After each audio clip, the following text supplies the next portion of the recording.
Mesdames, Messieurs, bonsoir. Bienvenue à votre journal de campagne sur LMTV, la Nyanga autrement. On démarre notre journal de campagne avec le FDS, c'est le Front démocratique socialiste qui a présenté un candidat au compte des élections locales dans le premier arrondissement. Il s'appelle Arsène Bourigui Nzamba, c'est lui déjà même la tête de liste. Eh bien, il a donné ses ambitions et pourquoi est-il candidat? Nous l'écoutons au micro de Ange Makaya. Une fois élu, vraiment, je pense d'abord au social. On a eu beaucoup de mecs qui sont passés par ici, on nous a toujours dit que non, il a laissé les comptes un peu plus gonflés, ainsi de suite, mais le peuple ne le sent pas. Parce que le social, c'est qui prime. Je vais vous prendre l'exemple du social. Vous êtes malade ici, vous n'avez même pas d'entrée, même pour manger, c'est difficile pour vous. Et on vous dit que vous êtes malade, pour aller à Bongolo, il fallait louer l'ambulance de l'État. À Mabondi. Vous voyez, si la mairie pouvait se tracasser à trouver l'ambulance comme d'autres vont faire ailleurs, parce que quelqu'un est malade, ils vont voir la mairie à un prix résiduaire pour le carburant, ça peut nous aider, simplement. Voilà, donc il y a des choses comme ça qu'on a pensé, nous, que si on allait là-bas, on pense facilement d'abord au social. Comme je vous disais, je suis d'abord un doyen ici. Je vous ai dit que j'ai plus de 45 ans et je n'ai que 3 ans hors de Tchibanga. C'est pour vous dire que je ne sais pas qui ne me connaît pas. Donc, mon passé déjà, si je suis ennemi à quelqu'un, eh bien, je ne peux pas rentrer chez lui. Mais vous assure que je peux rentrer, si vous pouvez m'accompagner à toutes les maisons de Tchibanga, il n'y a pas un endroit où on peut me chasser. Je suis avant syndicaliste, je me bats pour les transporteurs. Aujourd'hui, on m'a quand même promis comme président de la société civile. Donc, je sais que dans Tchibanga, c'est chez moi. Et toutes les portes sont ouvertes, en tout cas, sont vraiment ouvertes pour moi. C'est une chose, moi, comme je vous disais au début, la difficulté, c'est qu'on a inculqué aux gens que politique ou campagne veut dire argent. Et quand on n'en a pas, c'est un peu difficile, mais il faut maintenant raisonner la famille. C'est la première année où on n'a pas de moyens tout le monde, mais après, petit à petit, ça ira. Les gens vont comprendre et puis on va avancer. Alors, quittons le FDS pour parler de l'UDB, le candidat dans le premier arrondissement au compte des législatives. Il s'agit de Noël Mbumba. Noël Mbumba, lui, est revenu pour nous dire pourquoi est-il candidat, pourquoi a-t-il postulé dans ce fauteuil. Nous l'écoutons. Il faut savoir que le régime dans lequel nous sommes, au sortir de la dernière consultation constitutionnelle, a conféré au Gabon un régime présidentialiste, c'est-à-dire que le président a une position monocéphale par rapport au gouvernement. C'est le président de la République, il est en même temps chef du gouvernement. Et par rapport à la nouvelle constitution, le Parlement est là pour accompagner le président. Ce n'est plus un Parlement, c'est vrai qu'il y a, comme on dit, législatif, c'est-à-dire c'est le Parlement qui vote la loi. Mais derrière ça, il faudrait qu'on comprenne qu'aujourd'hui, le Parlement est un outil qui doit accompagner le président. Et donc cet outil-là, pour accompagner le président, a besoin d'avoir en son sein des hommes d'expérience, des hommes rompus à la gouvernance, des hommes capables de pouvoir être des forces de proposition pour le chef de l'État. Et non plus des personnes qui sont là juste pour voter, et parfois des lois qui sont totalement abjectes et qui n'ont rien à voir avec notre culture, le développement de notre pays.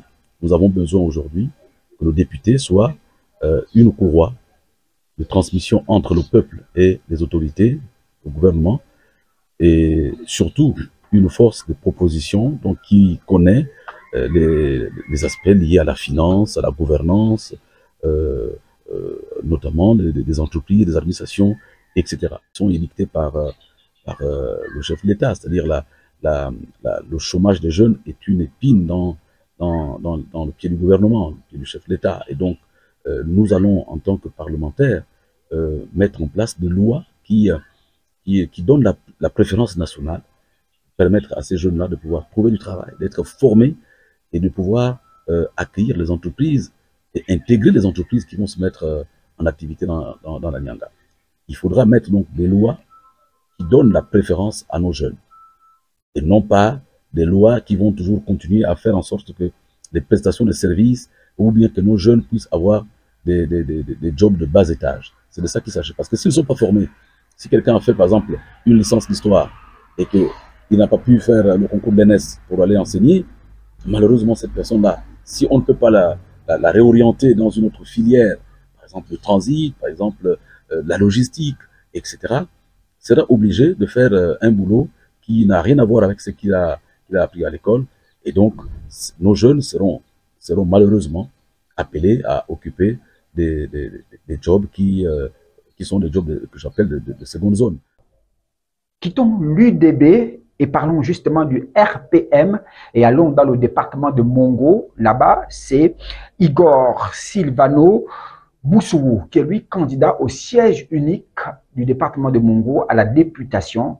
Lui également a livré son projet de société. Nous l'écoutons au micro de Ange Makaya. Une fois élu à l'Assemblée nationale, je proposerai une loi sur la responsabilité sociétale de l'entreprise pour que toute entreprise qui investit au Gabon puisse consacrer au moins 5% de son capital au développement local. Donc si vous développez des ananas, vous avez 1000 hectares d'ananas, vous devez favoriser le développement de 5% de 1000 hectares d'ananas au sein des communautés locales qui vivent autour de votre exploitation. Ça permettra de rendre les populations autonomes. Même si l'entreprise venait à partir, les populations doivent rester autonomes. La même chose pour l'élevage. Donc ça c'est le premier point.